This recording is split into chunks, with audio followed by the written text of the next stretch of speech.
अऊज़ु बिल्लाहि मिनश शैतानिर रजीम बिस्मिल्लाहिर्रहमानिर रहीम। नाज़रीन व सामीन, एक नई वीडियो के साथ आपकी खिदमत में हाजिर हैं। आज की इस खास वीडियो में रिज़्क़ के तमाम मसाइल के हल के लिए एक कुरानी आयत का ख़ास वजीफ़ा लेकर आपकी खिदमत में हाजिर हैं। इस एक वजीफ़े के करने की बरकत से आपके हर किस्म के मसाइल हल हो जाएंगे। नौकरी का मसला हो, कारोबारी मसाइल हों, कर्ज से निजात चाहते हों या फिर शादी का मसला हो, जो भी आपकी जायज़ हाजत है, इंशाअल्लाह अज़्ज़ा व जल इस एक दिन के वजीफ़े से वो हाजत पूरी होगी, वो मकसद पूरा होगा, वो मुराद हासिल होगी। प्यारे इस्लामी बहनों और भाइयों, हमारा आज का वजीफ़ा एतवार के दिन का ख़ास वजीफ़ा है। हर किस्म के मसाइल, मुश्किलात से निजात और बड़ी बड़ी जायज़ हाजत के पूरा होने के लिए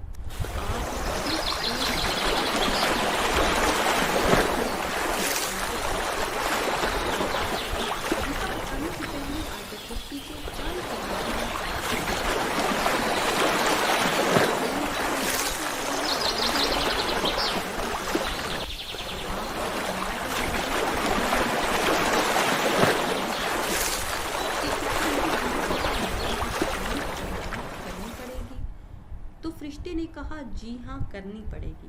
तो आप सल्लल्लाहु अलैहि वसल्लम की आँख मुबारक से आंसू जारी हो गए। तो अल्लाह पाक ने फरमाया, ए मोहम्मद सल्लल्लाहु अलैहि वसल्लम, आपकी उम्मत अगर हर नमाज के बाद आयतुल कुर्सी पढ़ेगी तो मौत के वक्त उसका एक पाँव दुनिया में होगा और दूसरा जन्नत में। नबी करीम सल्लल्लाहु अलैहि वसल्लम का फरमाने आलिशान है कि हर चीज़ की कोई ना कोई जीनत होती है।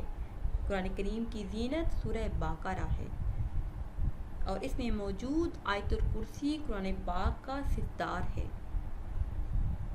इस आयत को पढ़ने वाले की रूह खुद अल्लाह पाक कब्ज़ फरमाते हैं। अमल नहायत ही आसान है।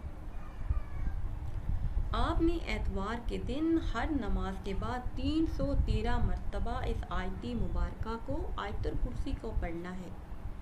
313 मरतबा, अव्वल और आखिर किसी भी तादाद में दुरूद पाक पढ़ना।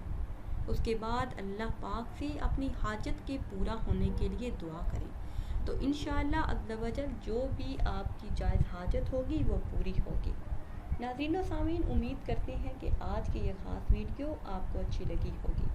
अगर वीडियो आपको अच्छी लगी है तो इसे शेयर करें और लाइक करें और नई वीडियो के लिए हमारे चैनल को सब्सक्राइब करें। फिर हाजिर होंगे एक नई वीडियो के साथ। इजाज़त दीजिए। अल्लाह हाफ़िज़।